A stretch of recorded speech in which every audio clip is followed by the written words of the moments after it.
Hello, we're back for another video. Isn't he just so cute? Say hello, Joey. Hello. This is my angel baby. So today has been 2 weeks since, well, a little bit over 2 weeks since my surgery, and I wanted to make a video. Sorry.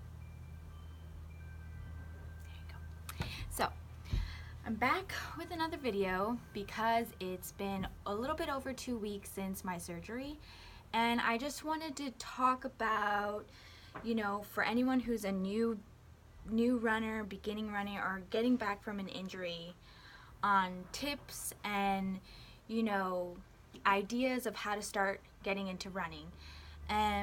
My journey is going to be different. Everyone's journey is going to be different because we all have different kinds of experiences and backgrounds on running.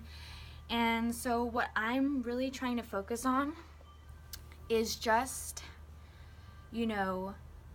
taking it slow and getting back into it. That's the biggest thing I can probably say to anyone who's starting to run, to take it slow. A lot of people, when they start running, they want to hit it hard. They want to give it their all and everything. And that is wonderful, wonderful. But the thing is, your body needs time to adjust. Your body needs time to heal. Your body needs time to do anything. And you can't just hit it hard in the beginning and just go, go, go. So, my first tip for any new beginners or people coming back from injuring is taking it slow. It's good to set goals. It's amazing to set goals. You want to run this race by this time, great. But you also need to be realistic on what your body can do and how much it can take at once. So, I'm going to start, jogging and running, when it's hit 3 weeks after my surgery. And I can't have a goal to run a 10K by, mid-September, end of September, or even like early October. It's not realistic, like, to race it. Like, if you want to just participate in a race, and you're new to running, I think that's great, as long as you're not giving yourself, a goal of a time, a goal of like how fast you can go. I think it's good to just, give it your all, but listen to your body. So that's my first tip, is to take it slow. My second tip would be to set a goal, like I just was mentioning. But setting a goal, a realistic goal, is so helpful, to continue to motivate yourself to run.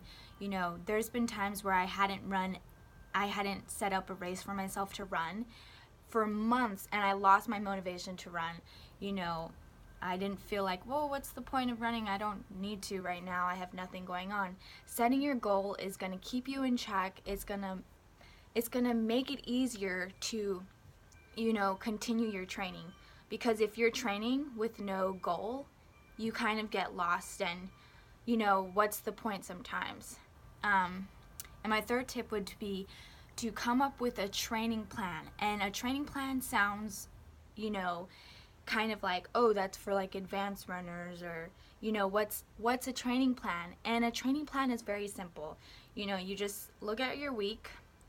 If you're new to running, let's say you want to run 3 days a week, okay, and you've never ran at all before, your first goal could be, I want to do 2 miles on Monday or whenever, but I want to walk half a mile first, and then I want to run another half mile, and then I want to walk another half mile, and I want to run another half mile. And I think that's really great. And you should start off with small distances, and increase your distances every week by just no more than 10%. You don't want to be like, I'm going to run 1 mile on Monday, I'm going to run 2 miles on Tuesday, I'm going to run 3 miles on Wednesday. That's not how it works. You're just going to injure yourself. So I don't recommend doing that. I recommend making a training plan. Google on how to start making a training plan, and stick to it. And a training plan is for everyone, and it's a great way to make sure that you're staying on track and you're going to meet your goal. So you can have a 10-week training plan till your very first race or your next race after your injury. And what are you going to do in those 10 weeks to get to that goal? What are you going to do to get that 5K? You know, and when you're a beginning runner, you know, a lot of people feel discouraged because they feel slow. And if you're a new runner or you're getting back from an injury, I would recommend do not focus on your times. You know, I mean, obviously you want to try your best, but don't focus on speed works. Don't focus on, you know, timing your 5K and everything. You're going to have to focus more on your distance, because that's what's going to set you up to continue running in the long term. Don't look at your times if you're a new runner. It's going to discourage you, or you're going to start competing with yourself, and that can cause injuries. I know I've done it, and it's really hard to, you know, slow it down for yourself if you're a competitive person, but in the end, it's going to make it really, really sustainable for you, all right? And another tip I would say is that you have to run for yourself. You shouldn't run because, you know, you feel like you have to run in order to look a certain way. Running is not going to solve your problems. Running is not a magical potion that will make you feel good, look good, and everything. You know, running is supposed to be for yourself. Why are you doing it? You know, make sure you're coming from a good place in your running, because a lot of the times people, men and women, are coming into running like, I want to run a 10K and I want to lose weight. Or, you know, they're coming into running and they're saying, I can't run because I'm not X amount of, you know, weight. I'm too big to run. And no, you're not. Nobody's too big, nobody's too small to run. You know, anyone can run, but it has to come from a good place. You know, you can't just run because you want to lose weight. You know, getting healthy is a great option. Getting healthy is amazing for everybody. But, you know, you can't rely on running to specifically lose weight to look a certain way, because you're going to end up resenting it. You're going to end up hating it. You're going to end up feeling like it's a drag. When running should come from, you know, your heart. You want to better yourself. You want to challenge yourself because it makes you feel good. Running clears my head. You know, running makes me feel like a badass. Running makes me get up in the morning, and running makes me excited to continue the rest of my day. Running makes me feel like I can accomplish more things than I thought I could. You know, those are good reasons to run. Not because you want to look a certain way, because you know, want to, yeah, just make sure that you're doing it for the right reasons, because that is going to be the number one thing that will make running a long-term thing in your life. You know, I used to run because in high school, and we used to run to get fast times. We used to run, you know, to beat other people, and it felt good for a little bit, but I ended up hating running. You know, I quit the team my senior year, and I was like, I'm done. And when I quit the team, I was like, this is the best thing I've ever done, you know, and I hated running, and I resented it for, you know, like half a year. And then I was like, you know, I don't feel my best. You know, things are not going my way. You know, I'm feeling sad and blah, blah, blah. And I started running for myself, you know, to clear my head. And I've stuck with it, you know. If you can't stick with it, there's a reason why, and you should look at what's going on in your life, you know, as to why you're doing something, you know. And those are the best tips I can give as a person. I'm not a coach. I'm not a professional. I'm just a girl who likes to run. And at the end of the day, it's all about how fun it is for you. You know, you can't, I mean, running is hard. It's going to challenge you. You're going to hate it sometimes while you're running. But at the end of the day, if it's coming from a good place, it should be fun for you. It should make you feel better.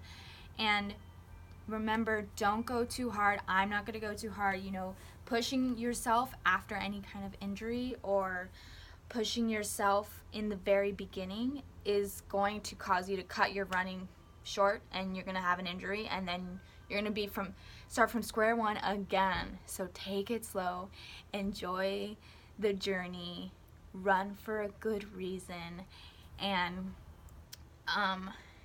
yeah, that's my little video for today, because I'm bored and I'm recovering. But you know, if you're recovering from an injury, think about how healing is going to help you in the future. Don't think about how stuck you feel while you're healing.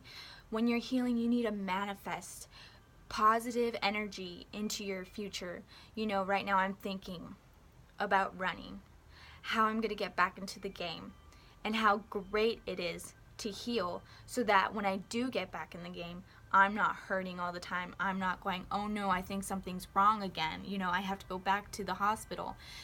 Enjoy your healing, love your body, and don't push yourself until your body is ready, and everything will be good.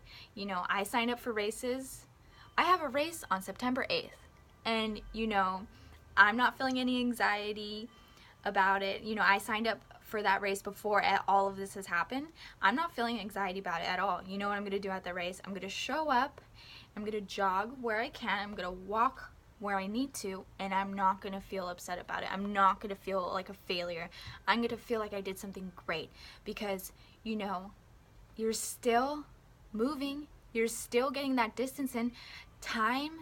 Who am I racing? I'm not racing it. I'm not racing myself. So, you know, love your body. Make sure you give it your attention. Make sure you understand it and listen to it, and everything will be great. So that's my video for today. Thanks for watching and listening to a bored girl who can't run yet, but I will soon, and I'll make more videos on other topics that, you know, I have a list of topics I want to talk about. So I'll make more videos when I can. I know it's been a little bit while since I made my last one, but thanks for listening.